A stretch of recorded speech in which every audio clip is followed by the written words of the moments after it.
Hey everybody, it's Allison. Welcome back to my YouTube channel. Today we're going to be looking at some of the December 2025 club kits from Spellbinders. And specifically we're going to be looking at the small die and the large die. Here are cards with the large die of the month. I'm going to start off by showing you these cards, but most of the video is going to be assembling that card for the small die of the month. All right, so here is the large die. You'll see the pieces off to the right. And I wanted to point out this die here because this helps you create a shaped card. I didn't use this for today's card, but I think it's really great. It even has a score line here for the hinge that you need to make a shaped card.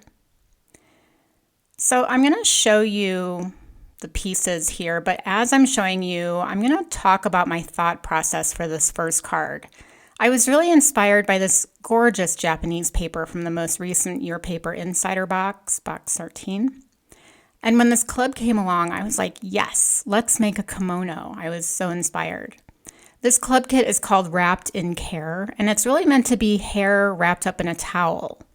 But for this card, I just wanted it all to look like hair, so hopefully I achieved that. So here you'll see the pieces that create the towel, and there's just one small piece to create a hint of hair underneath. There are a few flowers included in this set, but I did go digging in my stash for some different flowers. But the leaves are from this set. And there's this cute little cucumber to put over the eyes. All right, so here's the finished card. I did end up adding this to a black card base, which I think makes a big difference. And I just think this card is so sweet. So this next card is more in keeping with the idea of the club kit. It looks like she's either laying on a comforter or sitting against a tufted bench. And that's because I used the Tufted 3D embossing folder, which I still love so much. Now for her little bathrobe, I used watercolor paper with a bunch of texture in it. And that's because I was just trying to, make it look like one of those bathrobes that you would get at a spa. The sentiment is from the Clear Stamp and Die Club, which I'll show you later. Lots of fun sentiments in that set. And by the way, these flowers that you see here, they are the ones that come in the kit. All right, so that's the large kit. Let's move on to the small die of the month. This is called Better Together. And while I'm focusing on the pieces that make the otters, you'll see the rest of the pieces in my tray, which make owls. Now I cut my otter pieces out of two colors of brown cardstock. They're both kind of muted brown colors. And here you'll see two different ways to make arms for the otters, which I love.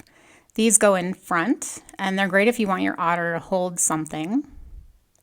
And then there's this one piece that can go in back of the otter that just creates both arms,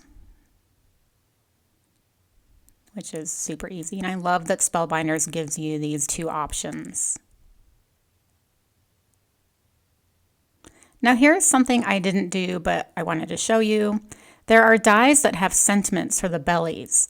One says no otter, and the other says like you. So if you had both otters on a card, together they would say no otter like you. We're going to be using the pieced heart today. And this is an older set, not that old, but older. And one die cuts out the solid heart, and then the other die cuts out these pieces. And I've cut them all out in light blue cardstock. This is the set of inks from PinkFresh Studio I'm going to start out with. I'll be including all of the colors at the top of the screen, but basically I was going for an ombre effect. And there's 7 pieces here, so I'm leaving that first piece on the left basically the color of the true cardstock, although I will ink blend it a little bit later. I'm going to do something I don't normally do. I'm going to turn on some music, and that's because there's just a lot of ink blending here. I was searching for the perfect ombre, and it took me a while. So I figured rather than hear me start rambling about who knows what, here is some music.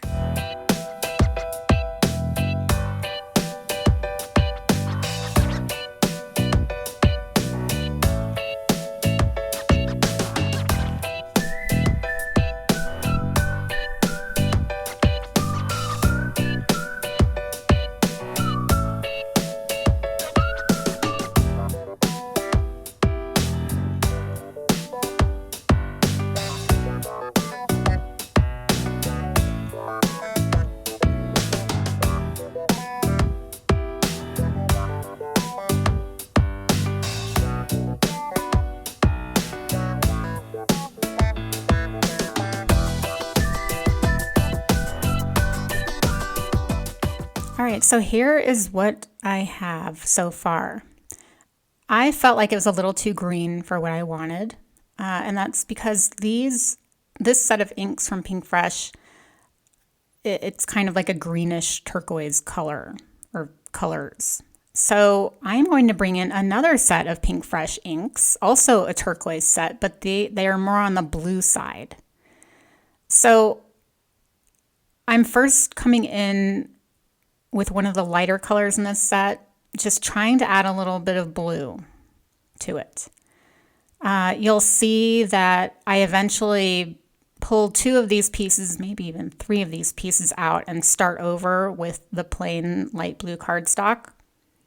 Because I just, some of these colors were just getting too close to each other. So here you'll see me pull out these 2 pieces. And here are the 2 fresh pieces that I'm going to start over with. I will now start mixing some of the greens and blues from these 2 sets.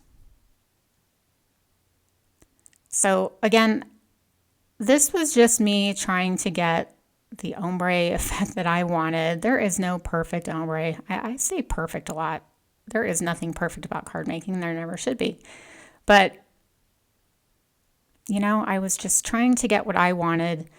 And this just shows you that mixing inks is a great way to come up with new ink colors. You don't need every ink color known to man. I don't have complete sets of inks, by the way. I do not have full set syndrome,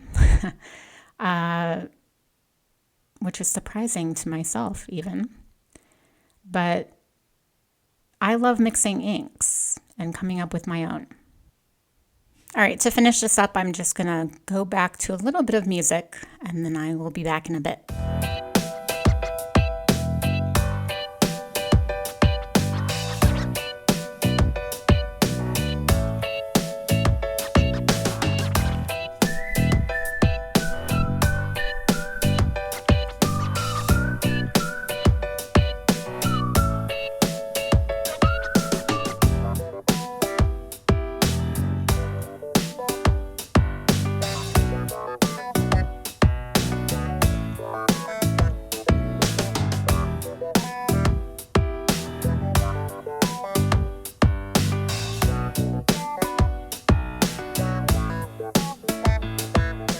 All right, so here is what I ended up with. And I'm going to show you a before and after to see if that was worth all that extra effort. The first ombre is on the left, and hopefully you can see on screen, it's definitely more green. There were definitely some colors that looked too close to each other. So I'm happy with how it turned out. Here you'll see me laying the pieces on that solid heart that I had cut, and I will glue these down. It does leave a little border around the pieces so that you can see the color of that solid heart. And here I would just want to show you the clear stamp of the month called Simply Said. Lots of fun sentiments, like I said earlier, and I'll use one on this card. So here I'm just going to show you a little bit of assembly of the otters. You put the little belly on first. Now here's the head, and when you put it on, it kind of butts up right against that body. You know me, I like dimension. So I'm going to cut 2 more heads out of the dark brown cardstock.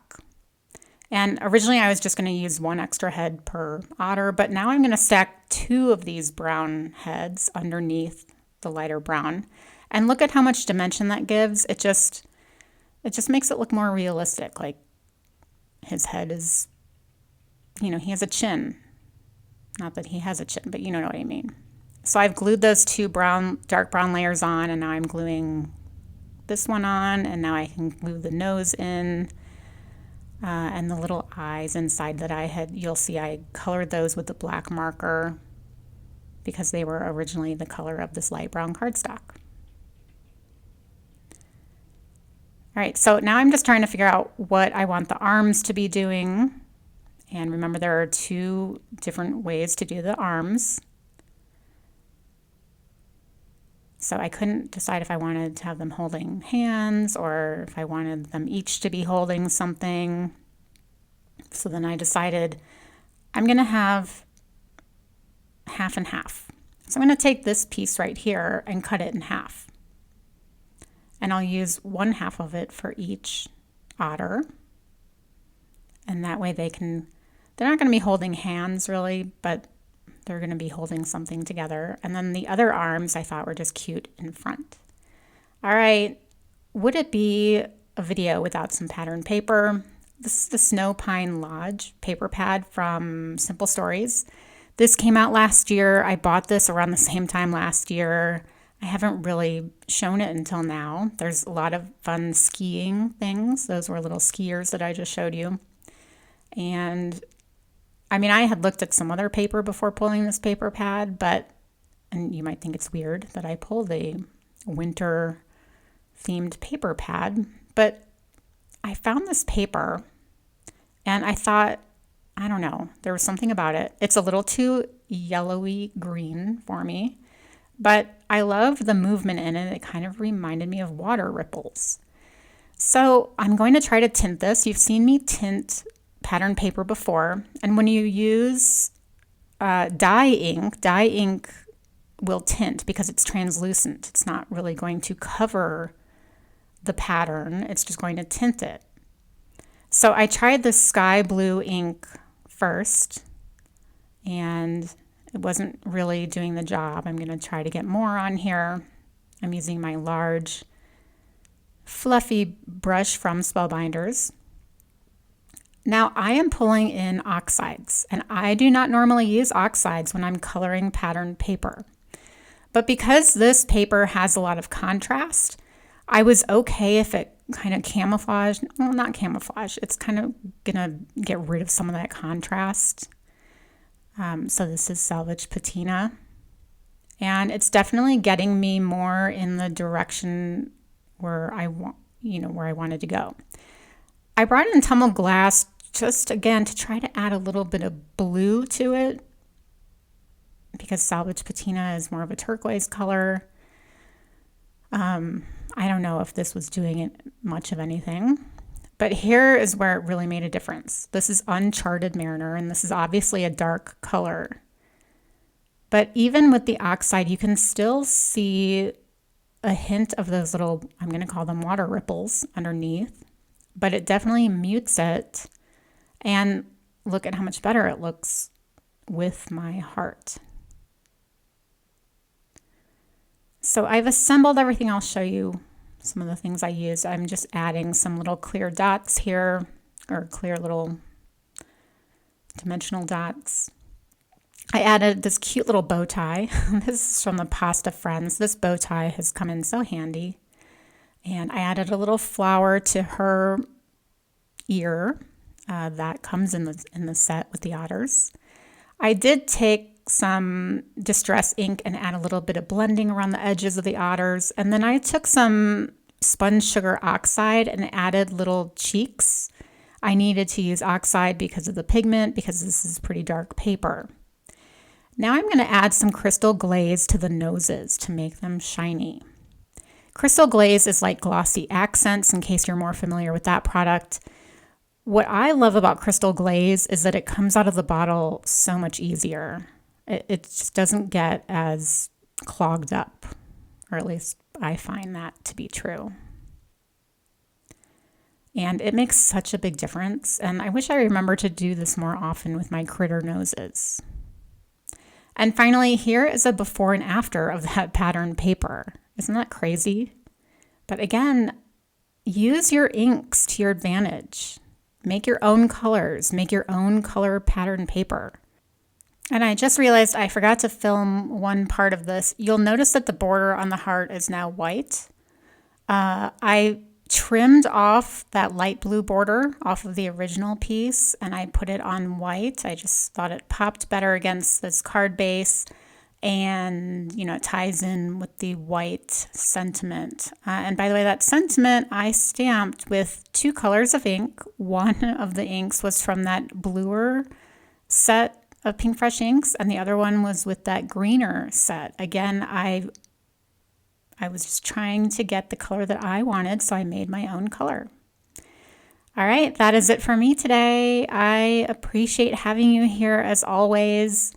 Leave me a comment. Let me know what you thought of this video. I always love hearing from you. There will be links below to my blog and everything I used as always.